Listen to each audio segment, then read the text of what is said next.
Hi. Okay, I know it's a completely weird camera angle, but I got a good, I got a camera that could, like I could film with both my hands. So, yeah. Uh, where were we? We were at chapter 16. So I'm gonna start reading it for you guys. Chapter 16. Holly secured her bed sheet onto the washing line with a peg and thought about how she had bumbled around for the remainder of May trying to get her life into some sort of order. Days went by when she felt so happy and content and confident that her life would be okay. And then, as quickly as the feeling came, it would disappear, and she would feel sadness setting in again. She tried to find a routine she could fall into so that she felt as though she belonged in her body and her body belonged in this life instead of wandering around like a zombie, watching everybody else live theirs while she waited for hers to end. Unfortunately, the routine hadn't turned out exactly as she hoped it would. She found herself immobile for hours in the sitting room, reliving every single memory that she and Jerry had shared. She spent most of the time thinking about every argument they'd had, wishing she could take them back, wishing she could take back every horrible word she had said to him. She prayed that Jerry had known her words had only been spoken in anger and that they had not reflected her true feelings. She tortured herself for the times she had acted selfishly, going out with her friends for the night when she was mad at him, instead of staying home with him.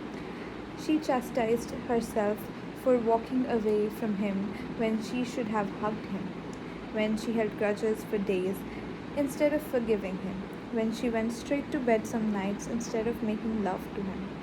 She wanted to take back every moment. She knew he had been angry, so he had been so angry with her, he hated her. She wished all her memories were of the good times, but the bad times kept coming back to haunt her. They had all been such a waste, and nobody had told them that they were short on time. There were her happy days when she would walk around in a daydream with nothing but a smile on her face, catching herself giggling as she walked down the street when a joke of theirs would suddenly pop into her head.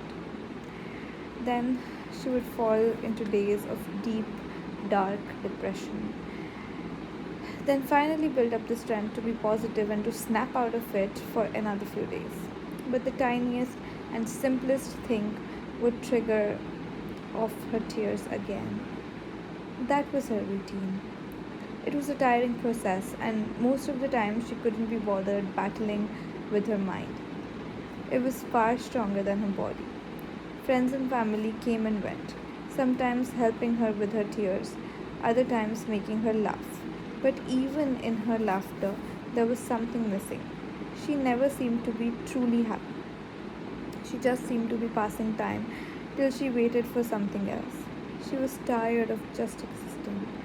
She wanted to live.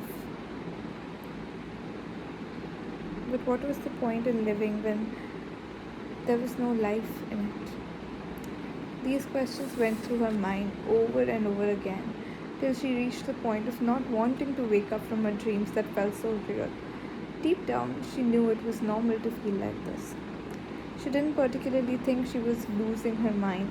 She knew that people said that one day she would be happy again and that this feeling would just be a distant memory. It was getting to that feeling that was the hard part. She read and reread Jerry's letter over and over again, analyzing each word and each sentence and each day coming up with a new meaning. But she could sit there till the cows came home trying to read between the lines and guess the hidden meaning. The fact was that she would never really know exactly what he meant because she would never speak to him ever again. It was this that she had the most difficulty trying to come to terms with. Now May had gone and June had arrived, bringing bright long evenings and beautiful mornings. And along with these sunny days, June also brought clarity. There was no hiding indoors as soon as it got dark, no lie ins until the afternoon. It seemed as though the whole of Ireland had come out of hibernation, taken a big stretch and a yawn, and suddenly started living again.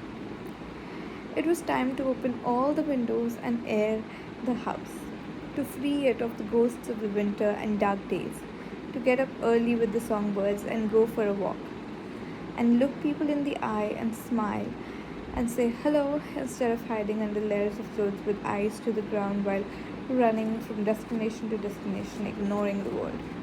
It was time to stop hiding in the dark and hold your head up high and come face to face with the truths.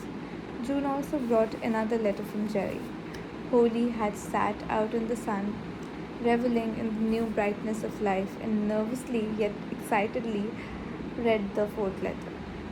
She loved the feel of the card and the bumps of Jerry's handwriting under her finger as it ran over the dried ink.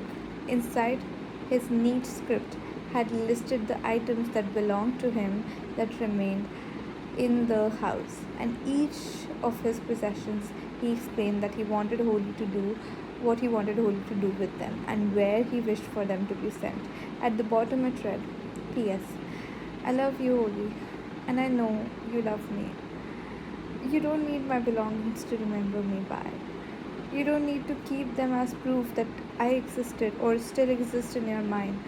You don't need to wear my sweater to feel me around you. I am already here, always wrapping my arms around you. That had been difficult for Holly to come to terms with. She almost wished he would ask her to do karaoke again. She would have jumped from an airplane for him, run 1,000 miles, anything except empty out his wardrobes and rid herself of his presence in the house. But he was right, and she knew it. She couldn't hang on to his things forever. I'm gonna end this reading right here and I will continue in the next part. Thank you.